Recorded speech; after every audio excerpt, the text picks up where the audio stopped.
सर्वांचं नाव घेतलं, पवार सर आणि काकडे सर का.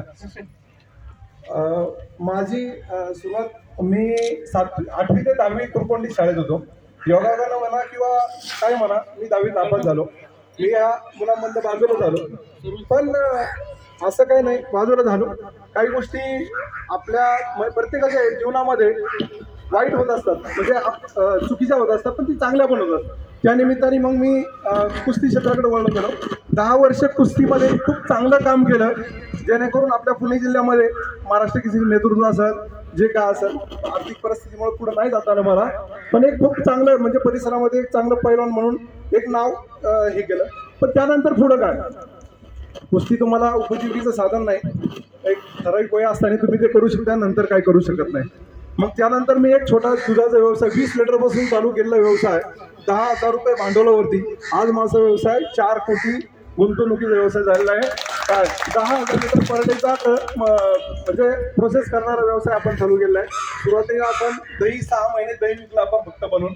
त्याच्यानंतर पुढे जाताना दही, मग पनीर, हवा, एक थोडं मार्केटनुसार आपण जे काय लागेल ते सगळं आपण बनवत गेलो. आणि 2018 मध्ये आपण राजगुरुनगर या ठिकाणी एक मेन चौकामध्ये आपली एक शाखा ओपन केली.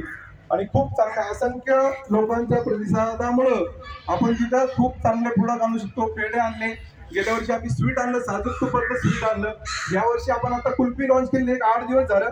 त्यानंतर एक दुधाची आईस्क्रीम एक चालू करायचं प्लॅनिंग आहे. आणि भविष्यात हा ब्रँड आपण 100 आउटलेट फ्रँचायझी, ज्या आता आपण एक 10 मुलांना, 10 ते 12 मुलांना डायरेक्टली रोजगार देतोय. इनडायरेक्टली 100 लोक आपल्याशी जोडलेली आहेत. पण आपण पुढे जाताना जास्तीत जास्त समाजामध्ये जास्तीत जास्त रोजगार कसा निर्माण करता येईल आपल्याला, लोकांना म्हणजे आपण रोजगार देऊ शकतो त्याच्यामधनं, असं आपल्याला काम करायचं आहे.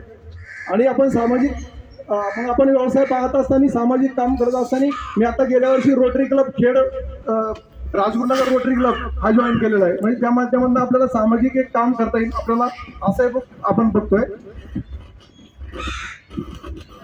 आता आपण जे मोठे होतो, प्रत्येक माणूस काय, तो माणूस मोठा झालेला सगळ्यात जास्त आनंद होत असेल तो त्यांच्या आईवडिलांना.